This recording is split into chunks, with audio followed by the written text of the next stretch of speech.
Olá, eu sou o professor André Costa e vamos para mais uma aula de ciências. Nessa aula nós vamos discutir como calcular uma força. Você já foi apresentado a segunda lei de Newton e a segunda lei de Newton, que é uma importante lei da dinâmica, do estudo do movimento dos corpos, relaciona três grandezas muito importantes, que são a força resultante, que será aplicada sobre um corpo, e essa força resultante usa como grandeza o Newton, em homenagem a Isaac Newton, a massa do corpo, a massa do objeto em quilogramas, e a aceleração que vai ser produzida nesse corpo em metro por segundo ao quadrado. A aceleração nada mais é do que a variação da velocidade. É uma grandeza que faz o corpo andar mais rápido ou andar mais devagar. A relação matemática da segunda lei de Newton diz para a gente que a força resultante ela é igual a massa vezes a aceleração desse corpo. Só que o enunciado da segunda lei de Newton diz que a aceleração produzida ela vai ser diretamente proporcional à força resultante e inversamente proporcional à massa. O que isso quer dizer para a gente de uma forma bem prática? Que quanto mais força eu aplico em determinado objeto, mais rápido ele vai andar. Ou quanto mais força eu aplico, mais lentamente ele vai andar. Essas são grandezas diretamente proporcionais. E se eu tenho um objeto muito pesado, ou seja, que a massa é muito grande, a aceleração que eu vou produzir nele vai ser pequena. Para compensar isso, eu tenho que colocar mais força para empurrar esse objeto. Da mesma forma, se o objeto tem uma massa pequena, ele é leve, apliquei uma força, a aceleração produzida nele vai ser grande, porque são grandezas inversamente proporcionais. Quando uma aumenta, a outra diminui e vice-versa. Só que, num corpo, nem sempre irá atuar somente uma única força. Podemos ter 2, 3 forças ou até mais que isso atuando sobre um único corpo. E aí nós precisamos calcular aquilo que a gente chama de força resultante, tá? Que é o FR. E nós temos 3 condições para calcular a força resultante. Primeiro, quando as forças têm o mesmo sentido. Segundo, quando os sentidos são opostos, as forças têm sentidos opostos. E terceiro, quando as forças são perpendiculares. Vamos ver cada um deles com bastante calma. Primeiro, mesmo sentido, imagina que você precisa empurrar esse caminhão aqui, tá? Representado no desenho, e aí você e um outro amigo precisam empurrar esse caminhão. Você vai aplicar uma força, vamos chamar de força 1, F1, e seu amigo uma força 2. Ora, vocês dois estão na parte de trás do caminhão e vão empurrar o caminhão da esquerda para a direita. Então esse caminhão ele tende a acelerar para frente, né? Da esquerda para a direita. Logo, as forças que vocês estão aplicando no caminhão irão ser somadas. Portanto, para calcular essa força resultante, a gente simplesmente soma essas forças.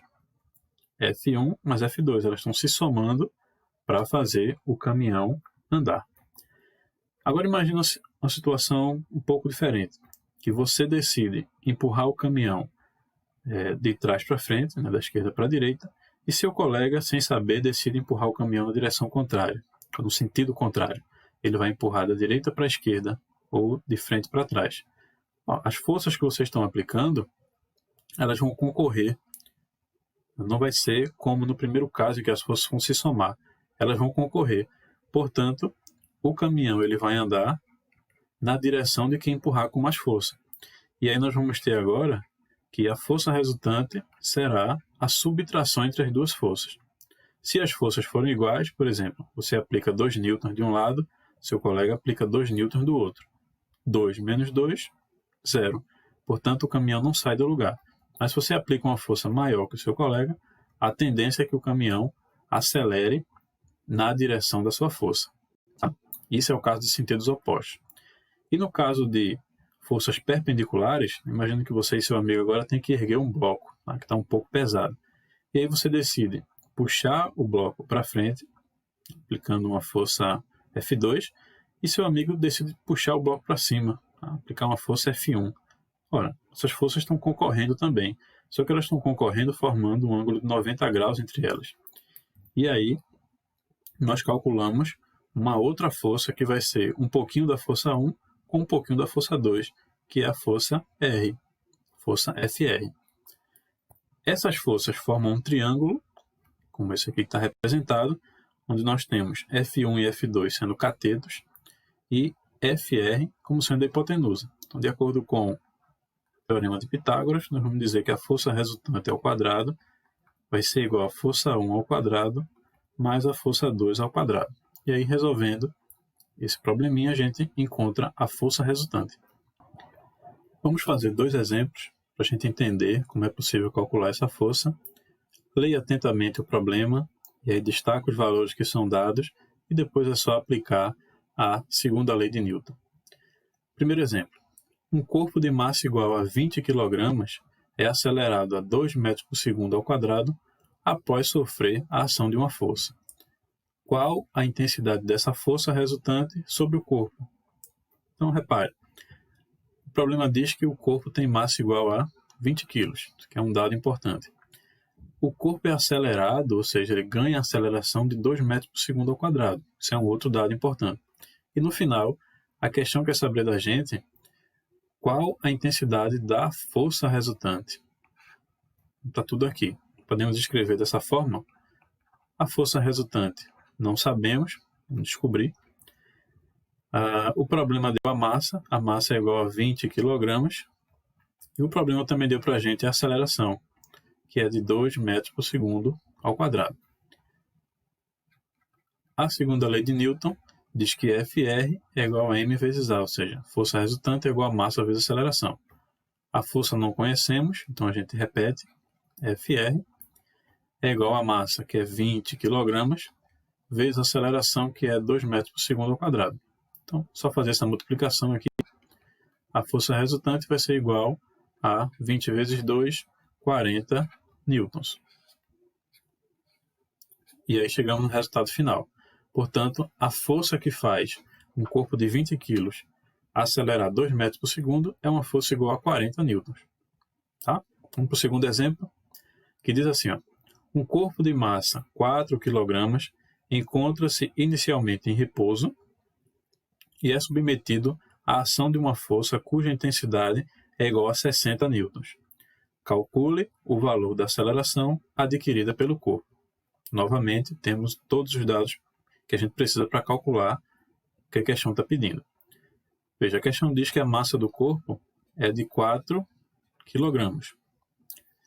Diz que o corpo inicialmente está em repouso. Isso aqui é um dado importante, porém, para a gente não vai fazer muita diferença agora. Estar em repouso é dizer que a velocidade inicial do objeto é zero, estava parado. E ele é submetido à ação de uma força de 60 newtons. Então, a força resultante é igual a 60 newtons. Calcule o valor da aceleração. Então, a questão agora não quer mais saber a força, como foi o exemplo 1. A questão quer saber a aceleração. A gente aplica a mesma equação, que é a força resultante igual a massa vezes a aceleração. Só é agora você substituir os valores que você tem no lugar certinho. Ó, FR é 60 newtons. No lugar de FR você escreve 60. A massa, M, é 4. E a aceleração que a gente não conhece, a gente repete. Tá? Reescrevendo essa equação, trocando todo mundo de lado, a gente fica com 4A, 4 vezes A, igual a 60. Se eu quero deixar o A sozinho desse lado, tá? Eu passo o 4 para o outro lado da igualdade. Se está multiplicando aqui, passa para o outro lado dividindo. Então, ficamos com 60 sobre 4. Logo, a aceleração, depois você faz essa continha para confirmar, é igual a 15 metros por segundo ao quadrado. Ok? Bom, espero que você tenha entendido. Tá? E realize as questões que são propostas lá no blog. E qualquer dúvida, procure o seu professor, que ele vai esclarecer da melhor forma. Até mais, um abraço a todos.